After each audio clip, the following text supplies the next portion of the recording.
Aaliyah Johnson's story began not in some privileged suburb or exclusive academy, but in the heart of a struggling neighborhood where dreams often felt like distant stars, beautiful to look at, but impossible to touch.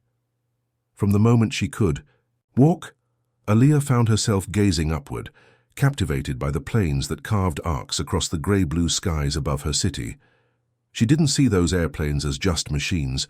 They were symbols of freedom, possibility, and a life beyond the constraints around her. Her mother, a nurse working double shifts to keep the household afloat, and her father, a mechanic who taught her how to fix engines in their cramped garage, both encouraged her dreams, but often warned of the harsh realities she would face.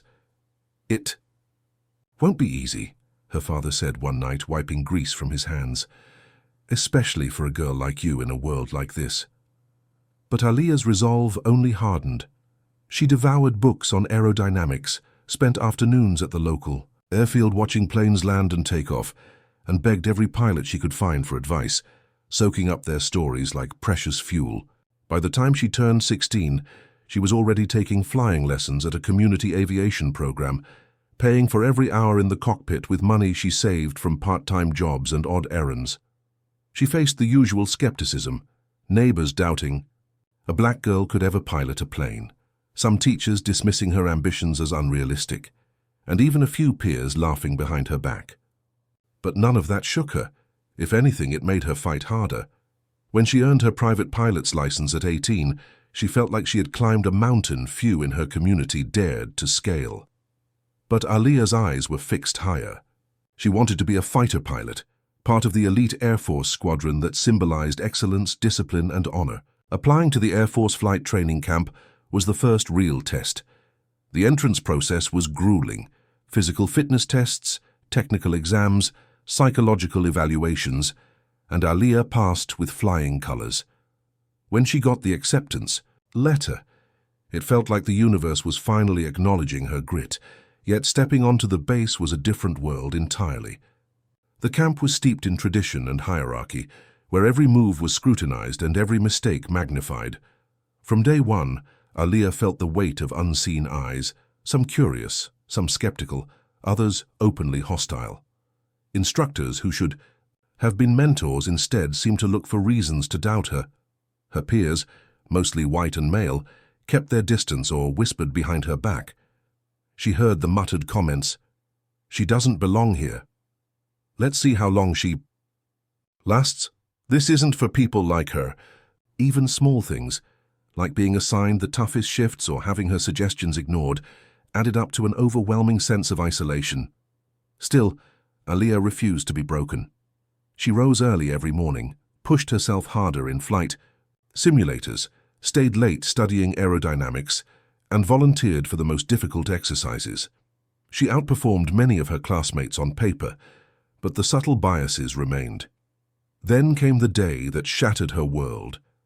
During a routine evaluation, flight, Aaliyah's instructor claimed she made a critical error in judgment. Despite evidence showing she followed protocol, the instructor filed a report questioning her competence.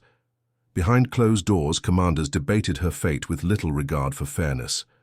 The official reason given was not meeting standards, but it was clear to many that the real issue was her race and gender.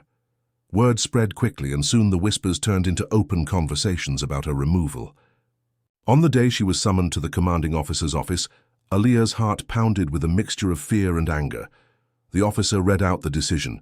Her training would be terminated immediately. Humiliated and betrayed, she left the base under the cold eyes of those who had once promised opportunity. The world she had fought so hard to enter had rejected her, not because she lacked skill or dedication, but because she refused to fit into the narrow mold they had created. As she walked away from the gates for the last time, the sky stretched endlessly above her, and a fierce vow burned inside her. She would return stronger, better, and unstoppable. No one would ever silence her dream again.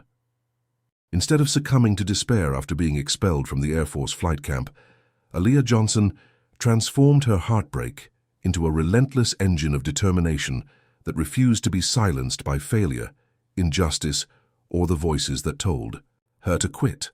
With her reputation unfairly tarnished and the official letter of termination still fresh in her inbox, she returned home not to hide, but to begin again from scratch, only this time on her own terms, with no institutional support, no network and no guarantees. She rolled up her sleeves and got to work. She took every ounce of savings she had and rented a room above a rundown hangar near a small municipal airport where she negotiated access to a retired flight simulator, bartering mechanical repair services in exchange for time behind the virtual controls. Each night, after working grueling hours cleaning offices or stocking shelves at a 24-hour grocery store, she climbed into the cockpit of that simulator and practiced relentlessly, studying every control sequence, memorizing every emergency protocol, replaying failed drills from the camp over and over until her muscle memory was flawless and her reactions razor-sharp. While most people her age were going out, dating, or enjoying the rhythms of young adulthood, Aaliyah lived in near-total isolation, rising before dawn to train her body with weighted vests and timed obstacle runs, then diving into textbooks on avionics, combat theory, atmospheric physics, and aircraft systems design. She subscribed to international aviation journals, watched combat pilot debriefs online, and taught herself foreign Air Force maneuvers for perspective. As months turned into years, her skill set became extraordinary, not just in flying, but in understanding flight itself. She reached out to private aviation schools, most of which dismissed her or priced their programs far out of reach, but one small black-owned aviation academy in Arizona finally took a chance on her after reviewing her impressive simulator logs, written evaluations, and determination-fueled essays, and they enrolled her on a partial scholarship funded by a retired Tuskegee airman who saw in Aaliyah a reflection of his own journey. There, she stunned instructors with her discipline, outperforming peers in every category from reaction speed to tactical judgment.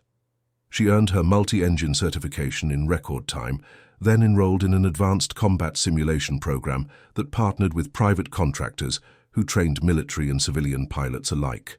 There, in a facility where excellence was the only currency and bias had little oxygen to breathe, she rose like a phoenix, beating former military officers in dogfight drills, scoring perfect marks in advanced aerial navigation courses, and even designing new multi-tiered threat response protocols that impressed program leaders.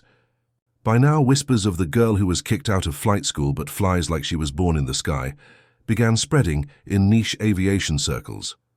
Word eventually reached the coordinators of a specialized combat pilot evaluation program attached to a defense technology firm that tested top-tier pilots for recruitment into private and governmental air fleets.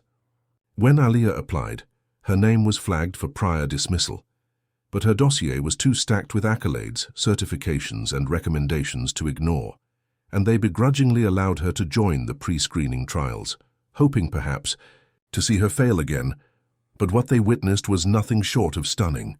Over 6 weeks of grueling physical and tactical trials, she outran, outflew, and outthought nearly every candidate, including veterans and officers from various branches. She led a simulated aerial rescue mission through hostile terrain with such precision that evaluators had to double-check the software logs.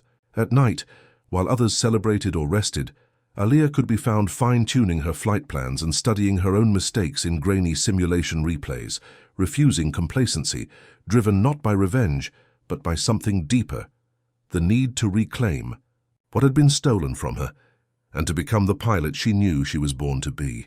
When she was formally inducted into the elite squadron under a provisional contract, her arrival turned heads, some with skepticism, others with awe.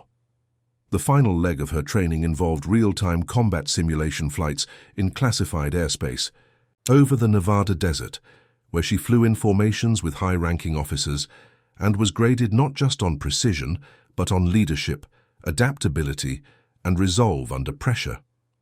During one such flight, when a mechanical malfunction knocked out one of her jet systems mid-mission, Aaliyah rerouted her auxiliary circuits manually, adjusted her flight vector on the fly, and completed the mission while coordinating her team's withdrawal from a simulated ambush, an act that earned her a standing ovation in the debrief room, even from officers who had initially doubted her presence in the program.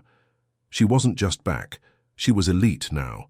Her commanding officer, a grizzled combat vet with 30 years of experience, pulled her aside after that flight and said, "I've flown with the best. You're better." But even with those victories, Aliyah never let her guard down. She remembered every insult, every dismissal, every cold shoulder from the flight school that threw her out. She wasn't chasing vengeance, she was chasing history. And now, with full F-22 flight certification on the horizon, and whispers that she'd soon be called upon to represent the program in a global aerial showcase, her name appeared again on a list, this time as a participant in a prestigious international demonstration at the very base where she had once been humiliated and cast out. When she saw the name of that base, her heart skipped a beat, not from fear, but from focus. This was not revenge, this was redemption, long overdue. And Aliyah Johnson was ready to fly straight into her legacy. Years had passed since Aliyah Johnson walked off that base, with her dignity bruised and her dreams nearly crushed, and now, standing on the same tarmac under a sweltering sun with the F-22 Raptor's engine humming like a caged beast behind. Her she had returned, not as a student to be judged, but as a legend in the making, a combat-tested pilot with accolades that even seasoned generals envied. Her name now etched into secretive defense briefings and whispered among international aviators as one of the fiercest and most precise minds in the sky. Her reappearance wasn't coincidence but destiny, orchestrated by her growing reputation as the top pilot in the new aerial dominance program designed to showcase the power of American air superiority. And the irony was not lost on her that this historic event, the International Advanced Fighter Exhibition, was being hosted at the very same Air Force base that had once declared her unfit to lead, with its high-ranking officers and instructors now responsible for welcoming the elite flyers of the world to a week-long competition meant to demonstrate prowess, innovation, and raw flying skill before media, military brass, and foreign dignitaries. As she taxied the F-22 across the shimmering runway, her name was not called as trainee or probationary cadet, but as Captain Aliyah Johnson, lead pilot, 314th Aerial Supremacy Division, a title that echoed over the loudspeakers, and through the crowd like thunder crashing into silence, leaving mouths agape and tempers quietly burning among the very men who once claimed she'd never earn a seat in a cockpit again. Her entrance was no performance. It was protocol, executed with mechanical precision, her jet's nose gliding across the strip like a blade through silk, her canopy gleaming under the sun as she gave a single sharp nod to the runway marshal, who had once refused to make eye contact with her during training and now saluted her with shaking hands and sweat across his brow. And yet, Aliyah's expression didn't falter. Her gaze locked forward, every fiber of her being channeled into control, grace, and silent defiance. The competition format was brutal. Each pilot would perform 3 separate aerial challenges: a tactical strike simulation through complex mountainous terrain, an endurance dogfight in simulated enemy territory, and a precision landing maneuver with live telemetry relayed to judging panels in real time. But the real challenge wasn't the flight. It was being watched by the ghosts of her past, instructors who whispered behind her back, peers who once mocked her accent and her natural hair, officers who had signed off on her dismissal and now wore medals she once dreamed of earning. Still, the sky didn't care about opinions, and neither did Aliyah, not anymore. She stepped into the Raptor's cockpit with practiced fluidity, flipped switches with the confidence of someone who could navigate the controls blindfolded, and lifted off into the open blue with the grace of a hawk unleashed, the crowd below, gasping as the sleek jet pierced through the air with impossible smoothness, her ascent rapid but controlled, her afterburners igniting in synchronized bursts that left shimmering trails above the base and trembling silence among those who had doubted her. During the tactical strike simulation, while others took wide defensive arcs around digital SAM sites and struggled with terrain masking, Aliyah dipped low between ridges with serpentine grace, using nap-of-earth flight tactics so advanced that her onboard AI flagged her maneuvers as non-standard, a message she casually ignored because instinct had long replaced hesitation. Her simulated missiles hit all targets with surgical precision, and she exited the kill zone too, full minutes ahead of the next best competitor.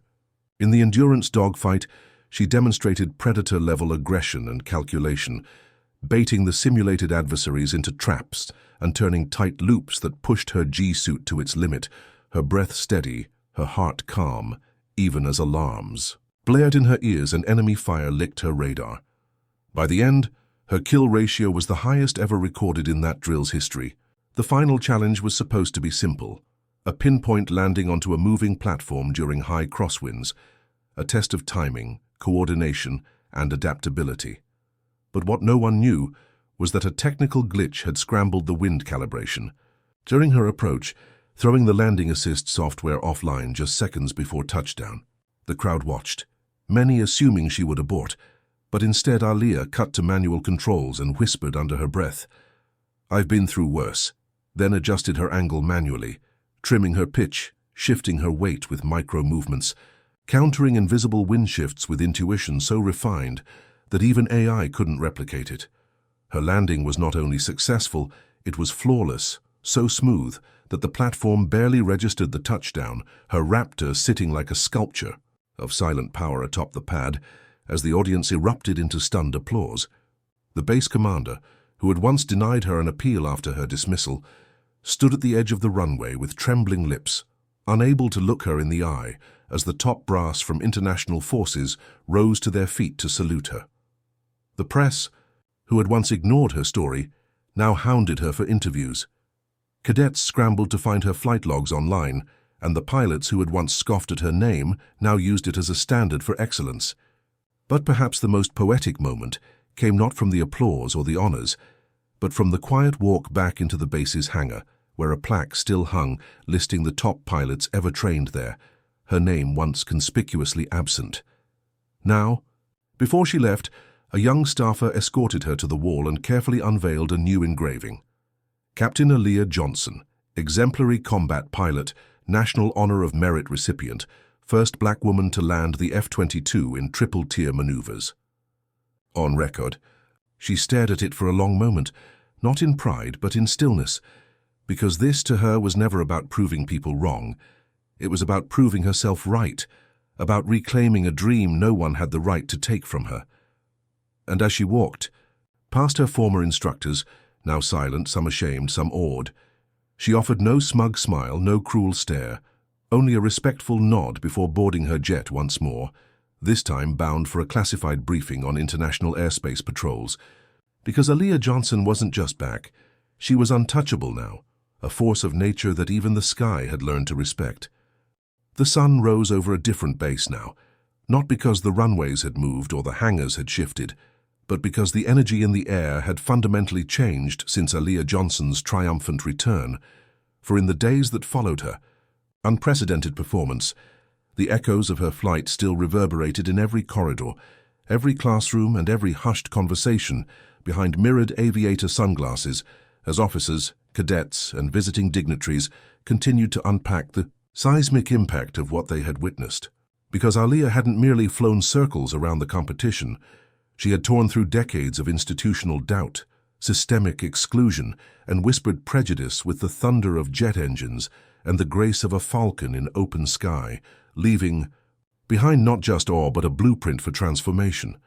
Her inbox overflowed with letters from young girls, particularly girls of color, who had watched the live stream of her landing and now dared to imagine themselves not just in flight suits, but in command, asking her how she had managed to survive the humiliation of being expelled from the same program she now dominated.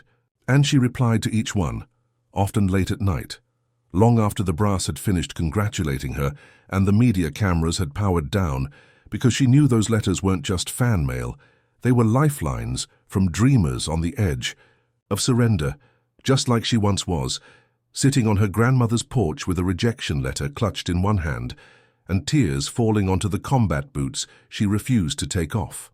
The Air Force, recognizing its own moment of reckoning, extended an olive branch not out of guilt alone but necessity as public pressure mounted and lawmakers began asking hard questions about recruitment, retention, and discrimination in elite training programs. So the same camp that once labeled Aliyah incompatible with leadership expectations now offered her a prestigious mentorship role inviting her to serve as a special advisor and flight instructor to its incoming class of aviators, especially those from marginalized communities. And when she returned, not as a student or as a competitor, but as a leader flanked by a new generation of hopefuls, the symbolism was undeniable, as even the jaded senior staff who once dismissed her brilliance stood in awkward, begrudging respect as she crossed the threshold of a classroom she'd been banned from years ago. In that space where she was once silenced, she now spoke with authority, her voice cutting through the silence like a compass in a storm, telling cadets the truths no textbook would teach them, about standing tall under scrutiny, about staying sharp in systems built to dull them, and about flying not for glory but for legacy. Her presence inspired changes beyond symbolic gestures. The camp launched a diversity flight initiative under her guidance, overhauled its evaluation rubrics, and initiated a cultural competence audit, ensuring that what happened to her would never again be repeated in silence or shrugged off as protocol. But Aliyah's mission didn't end at the camp. She launched her own non-profit, Wings Unbroken, aimed at funding STEM programs, aviation scholarships, and simulation training for youth in underserved neighborhoods. Because she understood that access, not just ambition, was what truly limited potential, and soon former classmates who had once questioned her aptitude were now volunteering at her events, humbled and transformed. Media outlets hailed her as the aviator who changed the sky, but she resisted titles like hero or trailblazer, preferring the simpler, sharper truth: survivor, student, soldier, and servant leader. Her story was picked up in aviation academies across the globe, translated into multiple languages, and even included in the new U.S. Air Force curriculum under case studies of overcoming adversity and innovating under pressure. But her proudest moment wasn't a medal or a headline. It was when a shy, soft-spoken black girl named Nyla approached her after a youth flight simulation and said, "I thought flying wasn't for people like me, until I saw you." In that moment, Aliyah realized that while landing an F-22 flawlessly on enemy turf might win battles, changing how people saw themselves would win the war. Her impact stretched across borders too. Other countries began reviewing their own military academy records, re-evaluating dismissal cases, and revisiting outdated policies regarding hair, dialect, gender, and socio-economic background. A ripple effect that turned into a wave, all sparked by one woman's refusal to surrender her wings. Meanwhile, Aliyah continued flying missions, training pilots and sitting on panels. But she also made time for silence, for standing alone beneath the stars and listening to the quiet rumble of jet engines in the distance, remembering the girl she used to be and the one she still carried within her. In one particularly poetic moment, the base held a commemorative ceremony for excellence in adversity, and the hangar, once a site of her shame, was rededicated in her name. The Captain Aliyah Johnson Aviation Leadership Hall. And as the curtain dropped to reveal the new signage, she didn't cry, though her mother did, holding her father's photo close and whispering, "She made it, baby.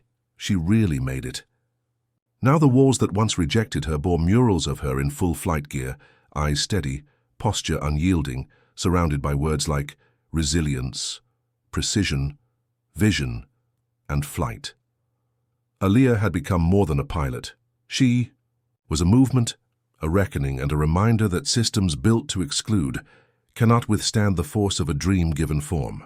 And yet, for all her accolades, she remained deeply human, mentoring not with ego but empathy, correcting cadets gently but firmly, always reminding them that brilliance has no color, that discipline outshines entitlement, and that leadership means lifting others even when you were once dragged down. When she was asked what it felt like to finally win, she replied, "It doesn't feel like winning, it feels like arriving, like coming home to a sky that was always mine, whether they admitted it or not."